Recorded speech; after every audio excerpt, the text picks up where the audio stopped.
This video contains spoilers for Elias Grace, and we are putting a massive trigger warning on this video. We will be discussing domestic violence, all the types of abuse, possession, murder, abortion, and death. Hello and welcome to the Rose System. I am Sarah and today we are doing a review of Elias Grace. If you haven't already watched Elias Grace, please don't. Every scene is triggering and I cannot say the distress is worth it. There is some debate online as to whether the main character of Grace would be diagnosed with dissociative identity disorder if it were happening today. We will go over the plot to help you understand where this view comes from. We are not medical professionals, which means we are unqualified to diagnose Grace, but we have experience being a system, so we are speaking from personal experience. Let's get into it.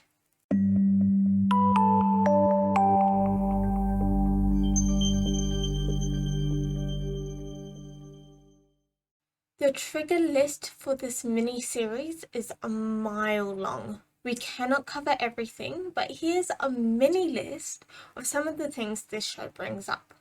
Physical abuse, sexual abuse, verbal abuse, emotional abuse, prison abuse, religious persecution and dodgy Christian beliefs, religious abuse, hypocritical Christians, spiritual matters including possession, childhood trauma in all its forms, murder and attempted murder, psychiatric abuse, power imbalances, unsafe abortion practices, pregnancy abandonment, death, doctor-patient relationships, excessive gore, and casual sexism.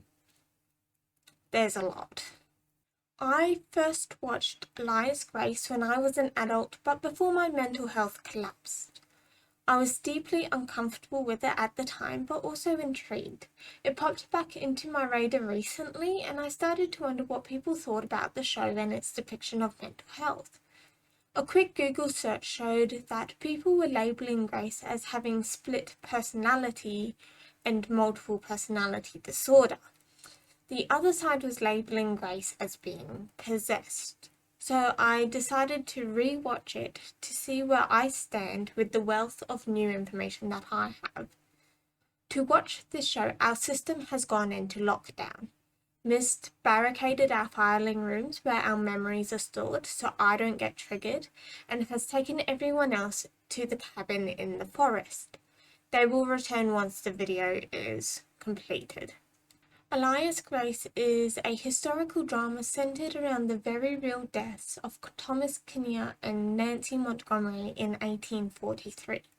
One of their accused murderers is Grace Marks, who is the main character of Elias Grace. She was 16 years old when she was sentenced to life in prison. The miniseries is Grace telling her story to the fictional Dr. Simon Jordan, who is performing a psychiatric evaluation to pardon Grace and free her. We learn Grace's history of growing up in a very abusive home before she is forced to work to help her family earn an income. Her first job is a maid for a family with a son who abuses the maids. Another maid is Mary Whitney, who quickly befriends Grace. Mary falls pregnant with the son of the house and goes to an underground clinic to have an abortion. This abortion ends with Mary bleeding out and dying. Grace believes in the Catholic superstition that a window needs to be opened to release the spirit of the dead person, but fails to get the window open in time for Mary. Grace falls into a coma-like sleep, and when she wakes up, she believes she is Mary and attempts to look for Grace. The other maids in the house try to calm her down before she faints again. When she wakes up the second time, she is Grace again and has no memory of what happened. After Mary's death, Grace meets Nancy and accepts a job at the Kinnear home. There she meets Jamie and McDermott. Grace adapts to the strict regime that the staff are held to. McDermott is given a month's notice and dismissed due to his anger issues. Here is where the story gets iffy. There are a number of contradicting accounts of what happened in the following weeks. Each account puts varying levels of responsibility for the death of Nancy and Kinnear on Grace. The key information is that Grace doesn't actually remember the murders and cannot say what actually happened. Back in the present, a peddler Grace knew from before working in the Kinnear home reappears under the name of Dr. Dupont.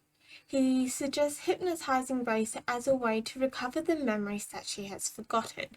Reluctantly, Dr. Jordan agrees after another failed attempt to recover Grace's memories.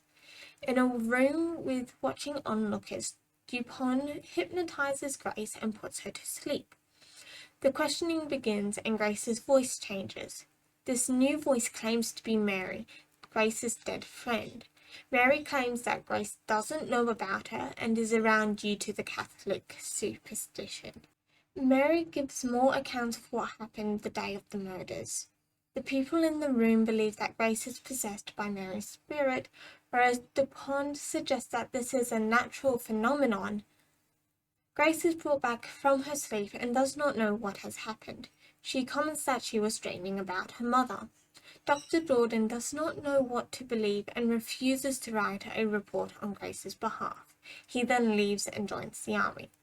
Grace is hurt by his departure as she doesn't understand what's going on.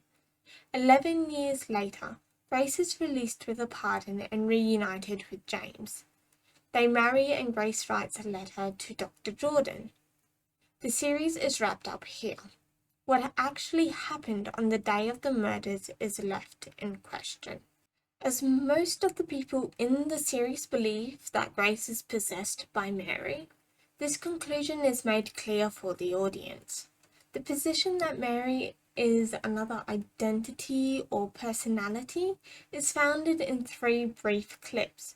The first one is the time between the 2 fainting spells in which Mary controls the body and tries to find Grace. The other 2 are found in the same scene later on in the show. They are how to measure the effects of shock, how to diagnose amnesia with no discernible physical manifestations or certain inexplicable and radical parts of the personality. There are those who have dedicated themselves to the study of hysterics, and the investigation of dreams is a key to diagnosis and their relation to amnesia, which I myself hope in time to make a modest contribution. Please, Mrs. Quinnell, this is no spirit. I believe that what we are witnessing right now is a purely natural phenomenon. Ladies and gentlemen, I'm at a loss. I believe that these are 2 distinct personalities which both coexist within the same body and yet have different sets of memories altogether. They are, for all practical purposes, 2 entirely separate individuals, if you'll accept that is, that we are what we remember. Perhaps, but we are also preponderantly what we forget. The other voice, whatever it was remarkable for its violence. This is a fictional retelling of the murders and the storyline is speculation. We will be treating this storyline as fiction and will not conclude upon the real Grace Marks. There are some aspects of the story that lines up with DID. These include the early childhood trauma and the amnesia gaps that Grace has. However, there's a lot of indication that this isn't the case. If Mary is the first alter, this is way too late for DID to have formed. Grace would need to have alters that formed in early childhood. It may be that they exist now but aren't shown in the series. If Grace was a system already, then Mary could have split off after the death of her friend and be an interject of her friend. As to whether fictional Grace would have been diagnosed back then, it is highly unlikely. The novel and series take place in 1859. The first diagnosis of multiple personality disorder, or MPD, was in 1882.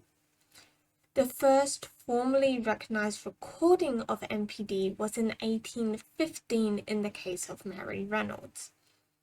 So this show is set in the very early days of discovering what is now known as dissociative identity disorder. Back then, MPD was classified as a hysteric disorder and not at all attributed to trauma, a diagnosis that would not appear until World War I. However, if we label Grace as having this disorder, we contribute to the long-running harm of multiple representation in the media. Once again, we are labelled and believed to be demon-possessed. Once again, we are labelled as murderers and violent people. Once again, we are used as a horror trope and a psychological thriller. I am upset by this portrayal. In the book, Dr. Jordan has heard of the double personality phenomenon, which was current with the history of DID at the time. I would much prefer that the series have gone down the possession line without making it out that Grace was experiencing a natural phenomenon. Whilst Elias Grace does show the early history of DID, it is still very harmful. Mary is seen as a violent and vindictive person who takes advantage of Grace's amnesia. Some things can be said for certain about Grace. She definitely has the childhood needed for DID to form. She most certainly suffers from complex PTSD. It is important to remember that whilst this story is based on a real historical event, it is a work of fiction and should be viewed as much. So, in summary, does Grace in Elias Grace have DID? Well, it's unclear. Grace could have DID based upon her history and childhood. The ongoing trauma in the show further indicates that it's possible. However, it would not have taken the form hinted at in the show. Mary would not have been the first alter. It would be that the other altars are there, but they are covert and more hidden. The information in the show is consistent with the information available for DID at the time. It is a bad portrayal of DID as it falls into the negative stereotypes that people in media use. This show is really bad all round. It is incredibly triggering and should only be watched in extreme caution. Thank you for watching this video. We hope you enjoyed it. Please subscribe if you did. Please know you are loved by the incredible God of the universe, and we'll see you in the next video. Bye!